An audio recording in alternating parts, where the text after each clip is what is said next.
직업방송과 연합뉴스TV가 함께 만드는 취업 전문 뉴스, 투데이 고용플러스입니다. 세계 곳곳에서 대규모 랜섬웨어 공격이 발생한 가운데 기관과 기업들의 정상 업무가 시작되는 월요일에 피해가 급속도로 퍼질 수 있다는 우려가 나왔습니다. 이에 정부는 사이버 위기 경보를 주의로 격상했습니다. 임혜준 기자의 보도입니다. 국내에서도 사이버 해킹인 랜섬웨어에 따른 피해가 속출하고 있는 것으로 파악됐습니다. 주말 한국인터넷진흥원에 국내 기업들의 피해 신고가 이어진 가운데 진흥원 측은 해당 기업에 대해 감염 경로 분석과 추가 조치 등을 지원하고 있습니다. 특히 대부분의 회사와 공공기관이 근무를 시작하는 오늘 피해가 크게 늘어날 가능성이 있습니다. 미래창조과학부는 이에 따라 어제 오후 6시를 기해 국가 사이버 위기 경보를 관심에서 주의로 한 단계 올린다고 밝혔습니다. 이번 랜섬웨어는 이메일을 통해 유포되는 대다수 랜섬웨어와 달리 인터넷에 접속만 해도 감염됩니다. 따라서 PC를 켜기 전 랜선을 뽑아 네트워크를 단절시킨 후 파일 공유 기능을 해제해야 합니다. 그리고 곧바로 네트워크에 연결해 백신을 최신 업데이트로 적용하고 악성 코드 감염 여부도 검사해야 합니다. 윈도우 보안 체제는 최신 버전으로 업데이트하며 윈도우 비스타 이하 버전 이용자는 윈도우 7 이상으로 업그레이드해야 합니다. 언제든지 변종의 형태로서 다시 나타날 수 있습니다. 그렇기 때문에 근원적인 위험을 없애기 위해서는 반드시 보안 업데이트를 하고 그다음에 백신도 업데이트해서 검사하는 것이 중요합니다. 만약 랜섬웨어에 걸렸다면 인터넷 침해 대응센터 국번 없이 1218로 피해 신고를 하고 기술 지원을 받아야 합니다. 연합뉴스TV 임혜준입니다. 문재인 대통령이 강력한 재벌 개혁을 예고한 가운데 재계와 금융권 내 문 대통령의 항맥에 관심이 쏠립니다. 문 대통령이 두터운 인맥을 갖추고 있지만 문 대통령의 스타일로 밀어볼 때 크게 달라질 건 없을 것이란 관측이 나오고 있습니다. 김동욱 기자입니다. 문재인 정부 출범과 함께 재계와 금융권에서도 자연스레 문 대통령의 중고교, 대학 동문 등 항맥에 관심이 쏠리고 있습니다. 경남고 인맥으로 우선 4년 선배로 전국경제인연합회 회장인 허창수 GS그룹 회장이 꼽힙니다. 경남고 25회 동기 동창으로는 김정태 하나금융 회장과 우상용 GS건설 고문 등이 있고 선후배로는 박준 농심 사장, 이명규 SK텔레콤 부회장 등이 있습니다. 경남중 경남고 출신 경제인 모임인 덕경회도 눈길을 끕니다. 덕경회에는 오한수 대한제강 회장, 송규정 윈스틸 회장, 윤성덕 태강 사장, 홍화종 DSR 제강 사장 등이 있습니다. 경희대 항맥으로는 이봉관 서희건설 회장과 최신원 SK네트워크스 회장, 김정환 메일홀딩스 회장, 허동섭 한일시멘트 명예회장, 문주연 MDM 회장 등이 있습니다. 금융권에는 김석동 전 금융위원장과 박종복 SC제일은행장, 안민수 삼성화재 사장 등이 있습니다. 전 정권에선 금융권 인사때가 되면 서강대 출신 금융인 모임인 서금회가 논란의 중심에 서기도 했습니다. 하지만 새 정부에선 재벌 개혁과 경제 민주화를 강조하고 있는 데다 능력 위주의 인사 원칙도 분명한 만큼 같은 학교 출신이라는 이유로 수혜가 가지는 않을 것이란 분석이 지배적입니다. 연합뉴스TV 김동욱입니다. 공정거래위원회가 이마트가 반품 교환식품을 위해성 점검 없이 파견직 직원 등에게 판 정황을 포착하고 조사에 착수했습니다. 공정위는 공정거래법에서 금지한 정상적인 거래 관행에 비춰 부당한 조건을 제시해 거래를 강제하는 행위의 해당 여부를 살피고 있습니다. 판매 상품 중에는 소비자가 냄새가 난다는 이유로 반품한 쌀과 유해물질 유출이 의심되는 캔 등도 포함된 것으로 알려졌습니다. 이마트 측은 이들 상품은 판매 금지 대상이라며 일부 매장에서 이 상품을 팔았다면 그것은 해당 매장의 기준을 지키지 않은 것이라고 해명했습니다. 취업자 5명 중 1명은 경무에 시달리는 것으로 나타났습니다. 통계청에 따르면 지난달 일주일에 54시간 이상 근무한 취업자는 533만 4천 명으로 지난해 같은 달보다 50만 7천 명 늘었습니다. 이는 전체 취업자 2,657만 7천 명 중 20.1%에 해당합니다. 주말 이틀을 다 쉰다고 가정할 경우 주 54시간 근무는 하루 11시간 가까이 경무에 시달린다는 의미입니다. 주 54시간 이상 취업자 비중은 2000년부터 2011년까지 전년 대비 매년 줄어 2013년 21.5%까지 내려가지만 2014년 22.7%로 다시 상승하고서 2015년 21.9%를 거쳐 지난해 20.2%로 다소 낮아졌습니다. 최근 중국 정부가 문재인 정부 출범 이후 잇따라 우리와의 관계 회복 의사를 보이고 있습니다. 이에 따라 그동안 사드 보복으로 어려움을 겪었던 산업계는 기대감을 나타내고 있습니다. 곽준영 기자가 보도합니다. 최근 중국 정부가 베이징에서 열리는 1대1로 국제협력 포럼에 한국을 공식 초청했습니다. 그동안 한국을 배제하자는 입장이었지만 문재인 정부가 출범하자 입장을 바꾼 겁니다. 앞서 시진핑 주석은 문재인 대통령이 취임하자 먼저 전화를 걸어 축하 인사를 전하기도 했습니다. 최근 한중 양국이 본격적인 거리 좁히기에 나서자 국내 산업계도 촉각을 곤두세우고 있습니다. 그동안 사드 배치에 따른 국내 산업계의 피해는 막대했습니다. 롯데는 사드 부지를 제공했다는 이유로 현재 중국 내 롯데마트의 대부분이 문을 닫아야만 했고 롯데면스점의 매출도 급감했습니다. 현대기아차도 반환 정서로 인해 최근 중국 판매량이 지난해에 비해 반토막 넘게 줄었습니다. 중견기업들 역시 사드로 인한 피해 규모가 기업당 88억 원에 이르고 중소기업의 경우 태스크포스 등을 꾸려 사드 대응에 나서고는 있지만 역부족이라는 평가가 나옵니다. 결국 외교적 해법이 시급한 상황에서 양국 간 화해 무드 조성은 피해 기업들의 반가운 소식입니다. 최근 새 정부가 들어서면서 한중 정부 간의 채널이 재개되고 있어 우리 산업계는 그동안의 어떤 불편한 관계에서 벗어나 한중 관계가 정상화되리라고 기대하고 개별 기업은 물론 전체 수출까지 타격을 주고 있는 중국의 사드 보복이 이른 시일 안에 종식될지 업계의 관심이 쏠리고 있습니다. 연합뉴스TV 곽준영입니다. 경단녀는 결혼과 출산으로 경력이 단절된 여성을 말합니다. 우리 사회의 단면을 보여주는 말인데요. 다행히 경력 단절 여성의 재취업이 늘면서 여성 경제활동 참가율이 역대 최고치를 기록했습니다. 일자리를 강조하고 있는 새 정부에서 더 좋아질 거란 기대도 나옵니다. 김보윤 기자입니다. 지난달 여성 경제활동 참가율이 역대 최고치인 53%를 기록했습니다. 여성 10명 중 5명은 이미 일을 하고 있거나 취업을 준비 중이라는 뜻입니다. 나이별로는 지난해 같은 달보다 40대를 제외한 모든 연령대에서 늘어났고 30대에서 가장 크게 증가했습니다.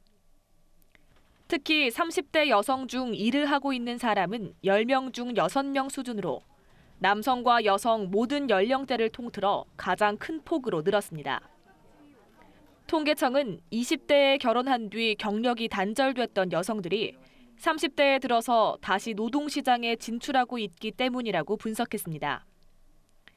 여성의 경제활동 참가율이 80%에 육박하는 스웨덴 등 선진국에 비하면 아직 갈 길이 멀지만 이 같은 움직임은 새 정부 들어 더욱 활발해질 거란 기대가 나옵니다.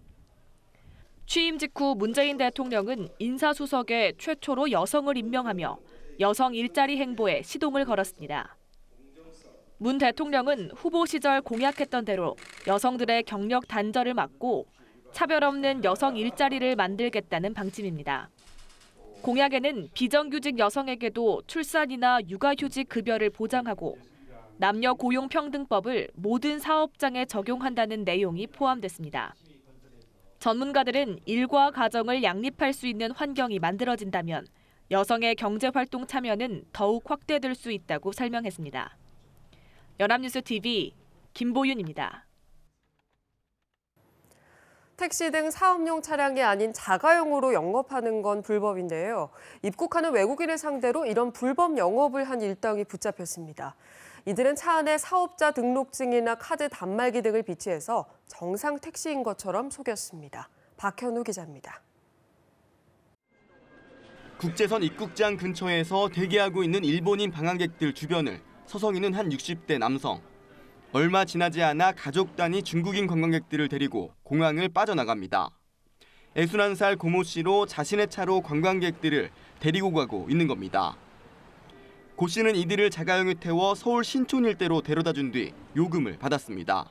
이 같은 수법으로 자가용 등을 이용해 불법 운송 영업을 해온 일당이 경찰에 적발됐습니다. 고 씨 등 8명은 올해 1월부터 4월까지 김포공항에서 자가용이나 렌터카를 이용해 외국인들을 서울 명동이나 영등포 등지로 태워다 준 뒤 일반 택시보다 2배 정도 비싼 요금을 받은 것으로 조사됐습니다. 이들은 주로 일본이나 중국인 관광객들에게 접근했으며 차량 안에 운송용이 아닌 일반 서비스용 사업자 등록증과 카드 단말기 등을 비치해 정상 택시인 것처럼 속였습니다. 운전자 신원 확인이 안 될 뿐만 아니라 자동차 보험 가입 여부도 확인되지 않은 상태이기 때문에 사고가 발생한다든지 한다면은 관광객들의 안전에 취약할 수밖에 없습니다. 경찰은 이들의 여죄를 캐는 한편 불법 자가용 영업 등에 대한 지속적인 단속을 벌여나간다는 계획입니다. 연합뉴스TV 박현우입니다.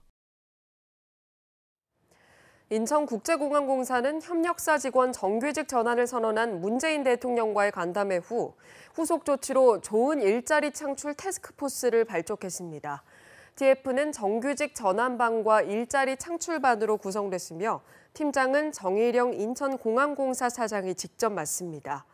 목표는 2025년까지 신규 일자리 8만 개를 만드는 것으로 이를 위해 제2여객터미널 운영, 4단계 공항 확장, 복합 리조트 개발 등이 추진됩니다.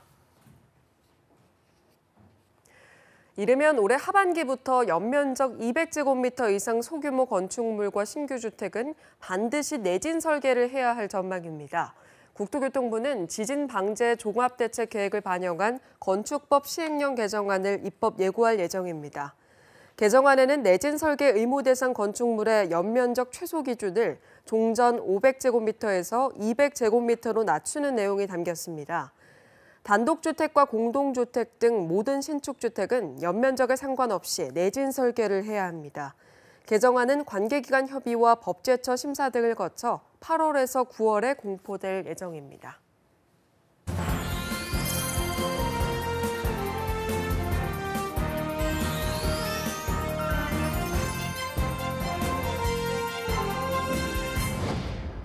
사회적으로 핫한 이슈를 키워드로 알아보는 핫키워드 시간입니다. 구보나 캐스터와 함께합니다. 안녕하세요. 안녕하세요. 핫키워드 시간입니다.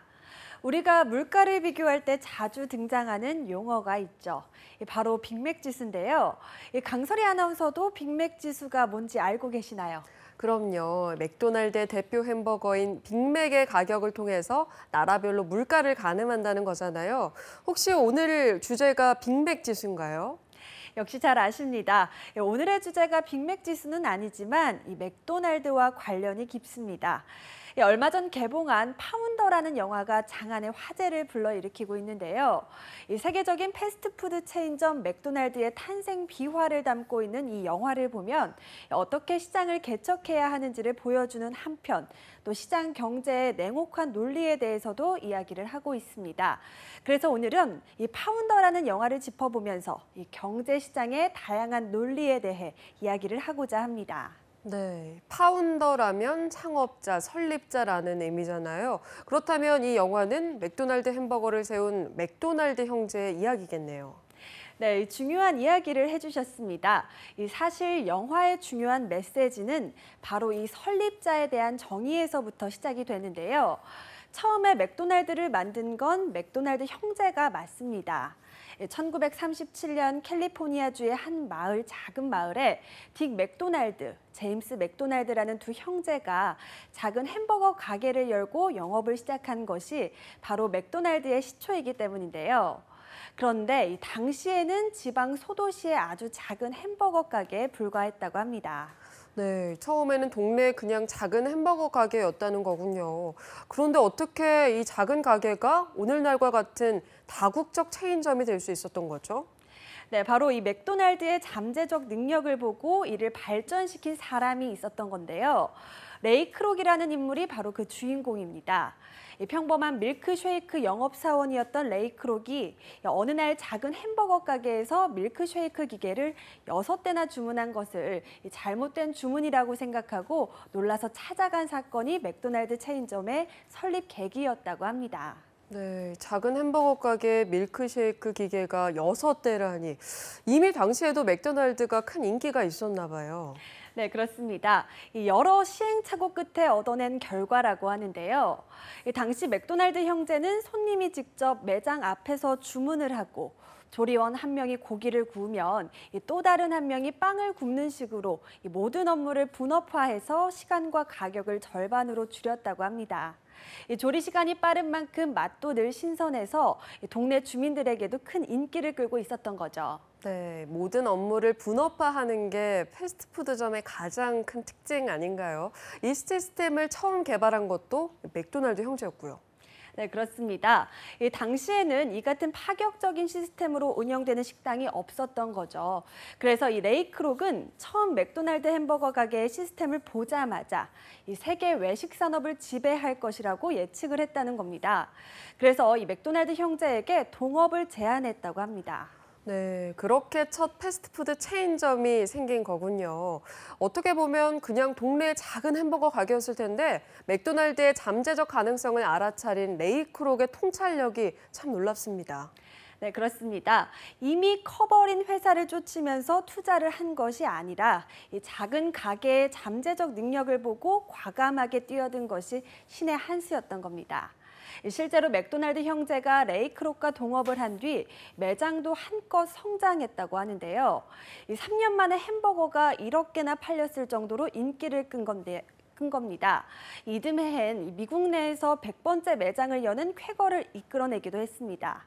이런 능력을 인정받아서 레이크록은 포춘지가 정한 20세기 가장 중요한 100명의 미국인에게도 꼽히기도 했습니다. 네, 이 레이크록이 정말 마케팅 감각이 뛰어났던 거군요. 맥도날드 형제도 그의 해안과 추진력에 참 감사했겠습니다.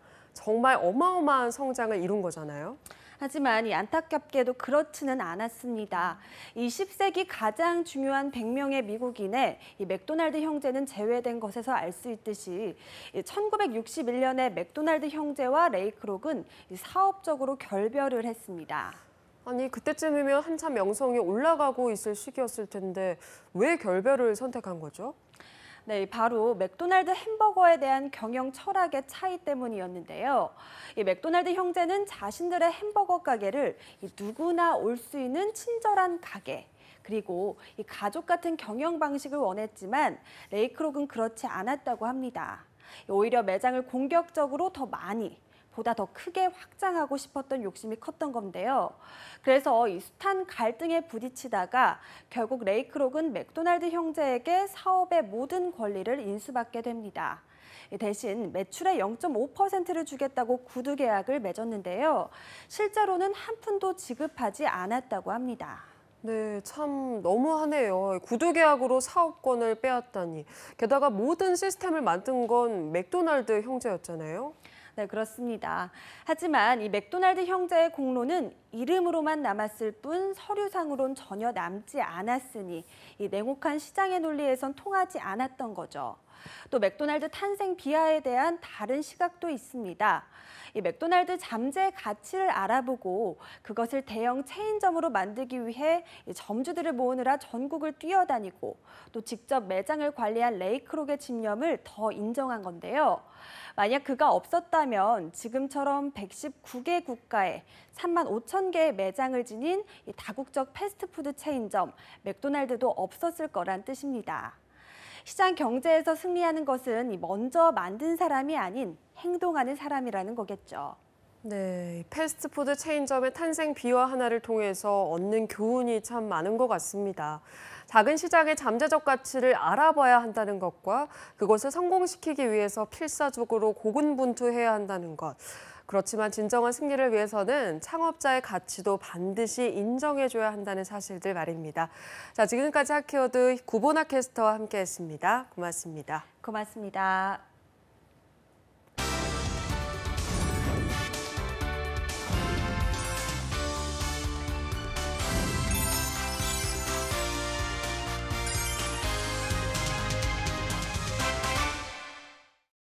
투데이 고용플러스 오늘 준비한 소식은 여기까지입니다. 함께해 주신 여러분 고맙습니다.